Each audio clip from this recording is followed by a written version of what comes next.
하나님 말씀은 로마서 3장 23절에서 28절까지 말씀입니다. 신약성경 243면 있습니다. 로마서 3장 23절에서 28절까지 말씀입니다. 다 찾으셨으면 우리 한 목소리로 말씀 읽도록 하겠습니다. 시작. 모든 사람이 죄를 범하였음에 하나님의 영광에 이르지 못하더니 그리스도 예수 안에 있는 속량으로 말미암아 하나님의 은혜로 값없이 의롭다 하심을 얻은 자 되었느니라. 이 예수를 하나님이 그의 피로써 믿음으로 말미암는 화목제물로 세우셨으니 이는 하나님께서 길이 참으시는 중에 전에 지은 죄를 간과하심으로 자기의 의로우심을 나타내려 하심이니 곧 이때에 자기의 의로우심을 나타내사 자기도 의로우시며 또한 예수 믿는 자를 의롭다 하려 하심이라. 그런즉 자랑할 때가 어디냐? 있을 수가 없느니라. 무슨 법으로냐? 행위로냐? 아니라 오직 믿음의 법으로다. 그러므로 사람이 의롭다 하심을 얻는 것은 율법의 행위에 있지 않고 믿음으로 되는 줄 우리가 인정하노라. 아멘. 우리가 계속해서 로마서 말씀을 보고 있습니다. 잘 기억하고 계실지 모르겠습니다. 이 사도 바울이 로마서를 쓰면서 이 말씀을 들어야 될 첫 번째 대상은 로마 교회의 성도라고 말했고, 그 이후에는 예루살렘에 있는 교회, 또 아니면 이 서신들은 어느 한 곳에 정체되어 있지 않아요. 그래서 여러 교회들이 통용해서 돌려보고 이렇게 하도록 되어 있습니다. 그렇게 사실 말하면 결국은 하나님을 믿는 사람들에게 전해지는 하나님의 말씀이다 라고 이렇게 보면 되겠습니다. 우리가 지난주 말씀에 보니까 로마서 1장 18절에서 2장 16절까지 말씀을 보면 사람의 극악무도한 죄에 대해서 이렇게 막 나열했던 것을 보게 됩니다. 기억나시나요? 사람들이 생각하고 짓는 것들이 너무나도 하나님의 뜻을 거스르는 거예요. 하나님은 이쪽으로 가라고 하는데 사람들 계속 거꾸로 가려 하는 거예요. 하나님은 이것이 진리라 말하고 이것이 선한 길이라고 말했는데 사람들은 그것을 따르려 하지 않아요. 그것이 하나님이 뭐라고 하냐면 죄다라고 말해요. 그러면서 그 사람들에게 임할 것이 뭐냐? 하나님의 심판이 임할 것이다. 그 심판은 분명하게 임할 것이라고 사도 바울은 목소리 높여서 말하고 있습니다. 그러면서 오늘 새로운 이야기를 하고 있습니다. 뭐냐? 바로 율법에 관한 이야기입니다. 로마 교회를 이루고 있는 사람들은 대부분은 이방 그리스도인, 즉 헬라 문화권에 있었던 사람들이 교회를 이루고 있었어요. 전에도 말씀드렸지만 잠시 사실 교회를 이루고 있던 사람들은 유대 그리스도인들이 주로 교회를 이루고 있습니다. 그런데 어떤 칙령에 의해서 유대 그리스도인들이 잠시 교회를 비워야 되는 상황이 있었어요. 그때 누가 그 자리를 차지했냐면 이방 그리스도인들이 그 교회를 주축이 되었어요. 주축이 됐다 해서 나쁘다는 의미가 아니라 교회를 잘 지켜갔던 거죠. 근데 이것이 약간 변질돼요. 뭐가 되냐면 사람들이 이상한 습성이 있어요. 끼리끼라는 게 있어요. 우리도 대한민국 한민족 이러면 되게 중요시하잖아요. 그렇죠? 이것이 좋을 의미도 있지만 이것이 나쁘게 발현되어지면 뭐가 되냐면 내가 아닌, 우리 팀이 아닌, 우리에 속해 있지 않은 사람들은 다 배척하게 되는 일들이 나타납니다. 로마 교회에 이루고 있었던 이방 그리스도인들이 약간 그런 모습이 나타났어요. 그러니까 이제 유대 그리스도인 이렇게 말해요. 야, 우리가 혈통이 먼저야. 이렇게 소리를 내는 거예요. 복음이 누구한테 먼저 전해졌냐? 우리한테 먼저 아니냐? 라고 이렇게 소리를 내는 거예요. 어때요? 갈등이 골이 더 깊어지는 거예요. 야, 너희가 없을 때 우리가 지켰지 않냐? 라고 이방 그리스도인 말하고 유대 그리스도는 말해요. 야, 그래도 우리가 먼저야. 우리는 다윗의 더 나아가서 아브라함 혈통으로 이스라엘 백성이야. 라면서 자기들의 목소리를 막 내는 거예요. 같은 하나님을 믿고 예수님을 믿는다는 사람들이 서로 막 싸우기 시작하는 거예요. 누가 힘을 더 가질까? 싸우고 있는 거예요. 그런 교회에게 말하고 있는 메시지가 여기 있는 겁니다. 사도 바울은 특별히 먼저 누구에게 말하냐면 유대 그리스도인에게 말합니다. 너희 그렇게 하면 안 돼. 너희가 스스로가 의롭다고 말하고 스스로 갖고 있는 그것을 내려놔야 돼라고 말합니다. 유대 그리스도인들이 자랑했던 게 뭐냐면 할례. 지난번에 우리가 말씀 한 개 찾아봤죠. 하나님이 아브라함에게 말씀하셨을 때 몸의 표시라고 할 수 있고 그것을 하는 자가 하나님의 백성이다라는 것을 약속을 하는 징표였어요. 그러니까 유대 그리스도인들은 이 할례가 되게 컸던 거죠. 그리고 율법 한 800여 개가 되는데 그 율법을 막 지키며 살아갔습니다. 그러니까 이 사람들 이 두 가지로 당당하게 말하는 거야. 야, 우리는 할례도 했고 율법도 지키는 사람들이야. 너 그런 거 없지? 하면서 자신의 기득권을 막 내세웠던 거예요. 그게 약간 이방 그리스도인이 약간 주춤하는 거예요. 생각해보면 자신들이 율법도 안 지키고 또 뭐 할례도 안 하니까요. 그런 앞에서 서로가 이제 갈등이 깊어질 때 사도 바울은 뭐라고 말하냐면 유대 그리스도인에게 말합니다. 너희가 율법을 지키는 거 참 중요하지. 근데 너희가 율법을 듣는 것밖에 하지 않지 않냐? 하나님의 말씀을 지켜 행하는 것이 더 중요해. 라면서 말합니다. 그게 어디 나타나냐면 3장에서 계속적으로 나타나는데요. 2장 17절 이후에서부터 3장에서 계속적으로 말하는 것은 너희가 중요하지 않아. 행하는 것이 중요해. 라면서 그들에게 말합니다. 그리고 그 한마디 더 하기를 이방 그리스도인들도 그 안에 양심이 있어서 자신들의 잘못된 것을 깨닫고 그것을 행하지 않으려고 노력한다. 그러니 다 똑같은 거야. 너희가 자랑하고 내세울 것은 하나도 없어. 라면서 그들에게 권면하고 있는 거예요. 그러니 너희 서로가 목소리를 높이고 기득권을 가지려고 말하지 마라. 라고 이야기하고 있습니다. 사도 바울이 이렇게 말하는 것은 뭐냐면 율법이라는 것은 우리가 율법을 지키는 사람들은 아니죠. 율법보다는 하나님의 말씀을 준수하며 살아갑니다. 율법은 생활법도 엄청 많고요. 까다로워요. 근데 그것을 지킬 수 있는 사람이 있느냐? 완벽하게 지킬 수 있는 사람이 있느냐? 없어요. 퍼펙트하게 그것을 완벽하게 지키는 사람이 있다면 그 사람들에게는 하나님의 구원이 임할지 몰라요. 그런데 사람에는 어느 누구도 하나님의 주신 율법을 완벽하게 지킬 사람이 없어요. 그래서 로마서를 읽다 보면 이런 말이 나와요. 율법이라는 것은 우리에게 구원을 주는 것이 아니다. 사도 바울은 정확하게 말하고 있습니다. 율법은 우리에게 구원을 주는 것이 아니다. 율법은 단지 우리가 죄가 무엇인지 깨닫게 하는 도구에 불과하다. 그렇다고 율법이 필요 없는 것이 아니라 율법은 너무나도 중요한데, 그런데 율법이라는 것은 우리가 죄가 무엇인지 깨닫게 하는 거예요. 자, 여러분, 근데요, 이게 왜 중요하냐면 유대인들에게는 이 율법이라는 것이 절대적인 구원의 길이라고 생각했기 때문이에요. 근데 그것을 완전히 깨어 부숴주는 겁니다. 그러면 사도 바울이 말한 게 뭐냐면, 야, 율법이 먼저였을까? 하나님의 약속이 먼저였을까? 이렇게 말해요. 사실은 아브라함에게 하나님이 율법 주시지 않았거든요. 그 전에 이야기잖아요. 하나님의 약속 임하고 난 후에 율법이 주어졌단 말이에요. 그렇다면 무엇이 먼저냐? 결국은 믿음이 최고다라고 이야기하고 있는 겁니다. 사도 바울은 사람들에게 계속적으로 말합니다. 하나님의 구원을 입는 사람들은 오직 믿음으로 구원을 받게 된다. 그렇기 때문에 율법을 내세울 이유도 없고 할례를 내세울 이유도 없다라고 말하면서 유대 그리스도인들에게는 한번 꺾어주는 그런 일들을 하죠. 근데 이 말을 들으면 굉장히 유대 그리스도인들이 기분 나빠요. 왜 나쁘냐면 마치 우리에게 이런 거예요. 난 스스로 좀 착한 사람이라고 생각해요. 그냥 뭐 착하게 생각하는데 내 친구가 진짜 못된 애가 있어요. 그런 애 보면 쟤는 진짜 못돼. 나는 쟤랑 달라. 나는 스스로의 생각이 있단 말이에요. 그런데 누가 봐도 착하고 법이 없이 살 수 있는 친구가 와서 하는 말이, 야, 너랑 걔랑 똑같아 라고 말하는 거예요. 그럼 내 기분이 어때요?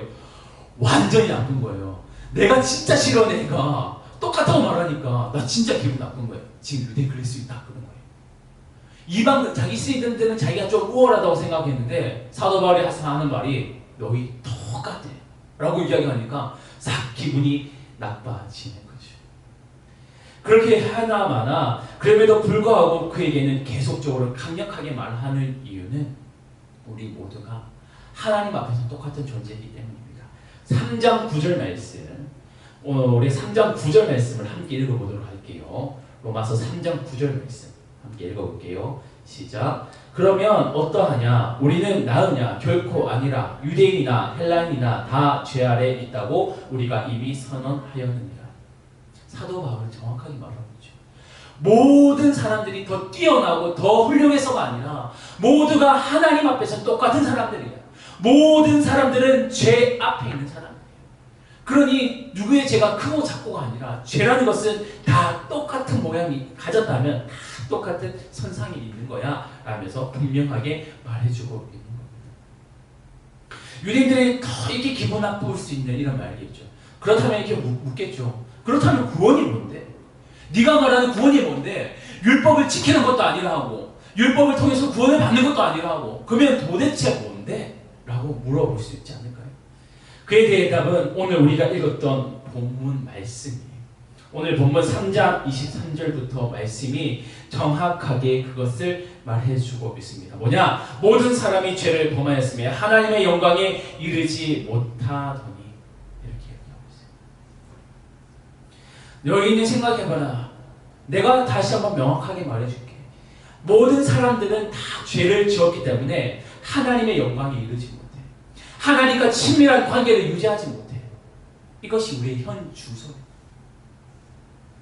그러면 우리가 어떻게 하나님께 나아갈 수 있냐? 24절부터 말씀입니다. 그리스도 예수 안에 있는 속량으로 말미암아 하나님의 은혜로 값없이 의롭다 하심을 얻은 자 되었다라고 말해요.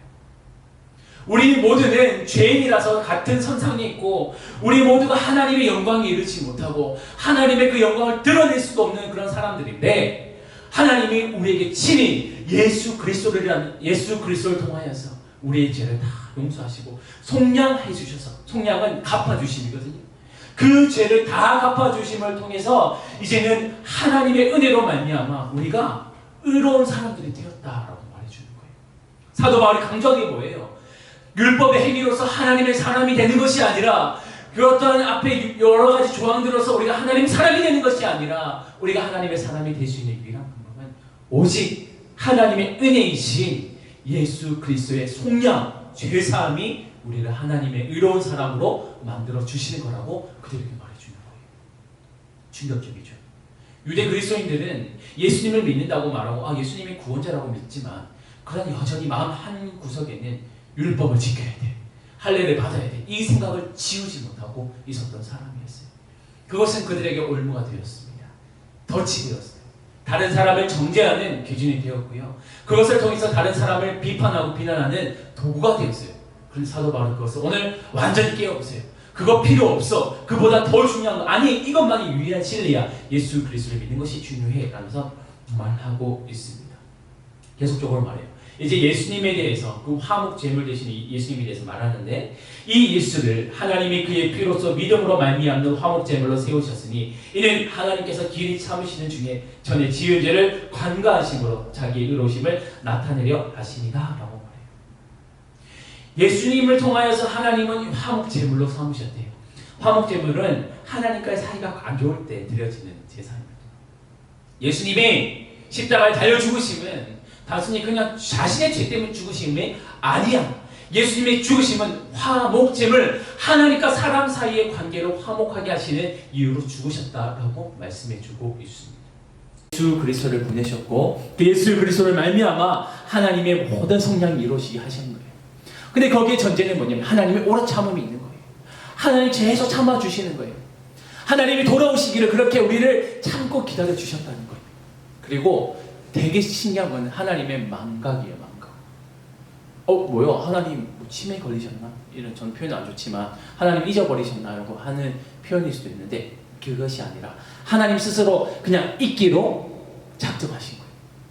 이 사람이 죄가 있음에도 불구하고 너 죄 없는 걸로 내가 그냥 잊어줄게 라고 말씀하시는 거예요. 우리가 예수 그리스도를 믿는 사람들 앞에서는 하나님이 그 죄를 묻지 않으세요. 너 옛날에 이런 죄 지었지. 하나님 세세토록 아시지만 그것을 다 잊어주시겠다고 하는 거예요. 그것 때문에 우리는 화목한 하나님과의 관계를 유지할 수 있을 뿐 아니라 하나님의 자녀가 되는 거예요. 그래서 뭐라고 말하냐? 26절에 이렇게 말하죠. 곧 이때 자기의 의로우심을 나타내사 자기도 의로우시며 또한 예수 믿는 자를 의롭다 하여 하십니다. 그것을 통해서 우리는 스스로가 죄가 잊어져 주셨으니까 하나님이 죄를 잊어 주셨기 때문에 우리는 이제 의로운 사람이라 불려질 수 있게 된다라고 말해주는 거예요. 여러분, 이것은 진짜 큰 은혜예요. 이것이 진짜 큰 은혜예요. 이게 뭐 큰 은혜냐? 감도 없고 재미도 없고 뭐 이럴 수도 있지만 찬찬히 생각해보세요. 하나님이 관가하시지 않고 기다려주시지 않았더라면 우리는 자연스럽게 죽어요. 자연스럽게 지옥에 가게 됩니다. 근데 하나님 그렇게 내버려 주시지 않고 우리의 인생을 어떻게 하셨다고요? 죄를 잊어주셨다는 거예요. 구원해 주셨다는 것을 말해주고 있습니다. 그러면서 이 말씀을 정리하면서 사도 바울이 다시 한번 목소리 높여서 하는 말이 뭐냐면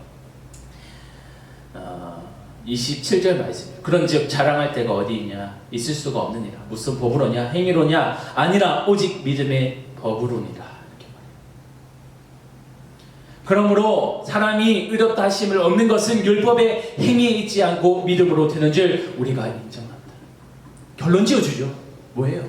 결국 율법도 의로운 행위도 아니라는 거예요. 사람들은 착하게 살면 뭔가 구원을 받을 수 있을 거라고 생각하죠.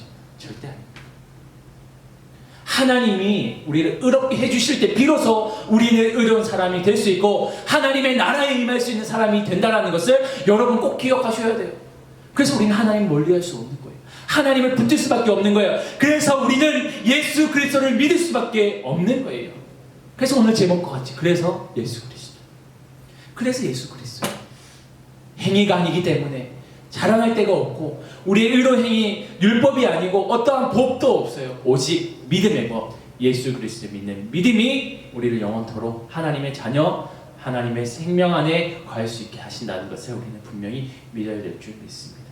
자, 그렇다면 오늘 이 말씀을 통해서 우리의 삶을 한번 되돌아보길 원합니다. 우리는 스스로가 이렇게 많은 그리스도인들이 착각하는 게 있는데요. 뭐 지금 여러분들의 나이에는 잘 모를 수도 있는데 신앙 여러분들 점점 잘하고 또 신앙이 깊어지면 깊어질수록 어떤 문제가 나타나냐면 내가 얼마 동안 예수님을 믿었는데 내 신앙이 경륜을 막 자랑하려고 해요. 그러나 여러분 그 자랑거리가 아닙니다. 내가 내 교회에서 얼마나 많이 섬겼는데 특별히 요즘 시대에 우리 많이 섬기고 있죠. 네, 진짜 여러 번호 열심히 섬기고 있는데 그것도 자랑거리가 안 되는 거예요. 나 얼마나 많은 착한 일 했는데 너 알아? 그것도 자랑거리가 아닙니다.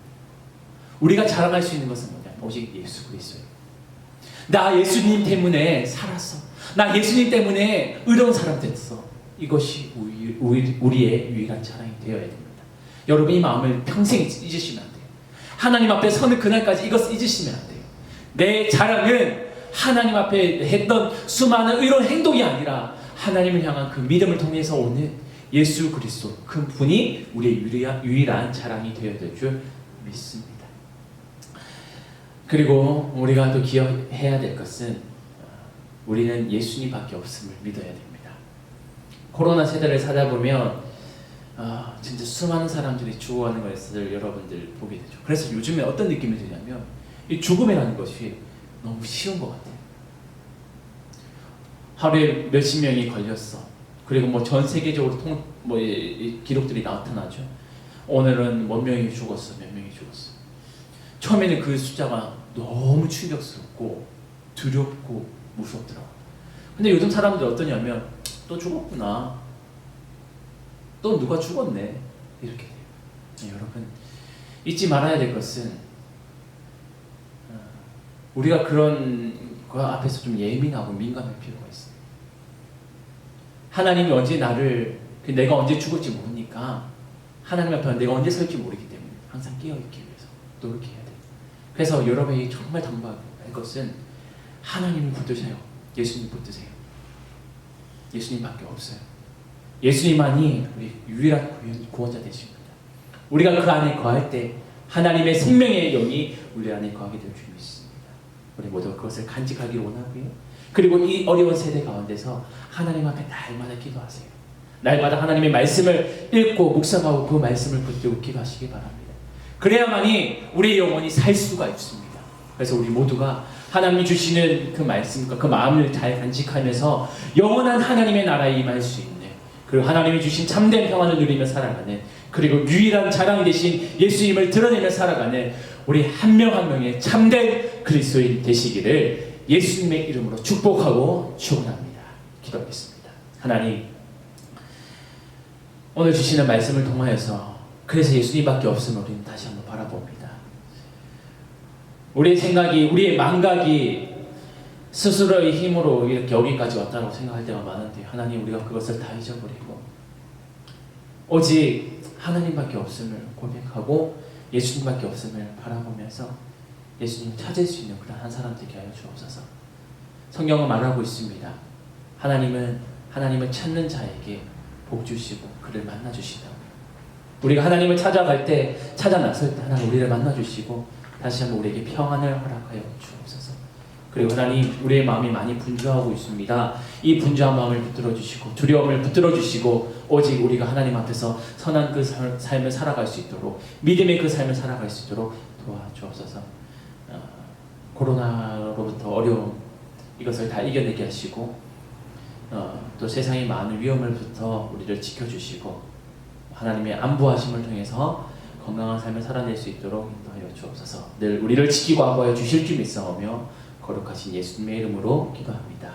아멘. 축도합니다. 주 예수 그리스도의 은혜와 하나님의 사랑과 성령의 교통하심이 주의 하나님을 예배하며 주시는 말씀과 같이 그래서 예수 그리스도 오직 예수님밖에 없음을 깨닫고 예수님을 찾기를 바라는 주의 백성들 그 머리 위에와 그 삶 위에 우리 동행교회 위에 영원토록 함께 있을지어다. 아멘.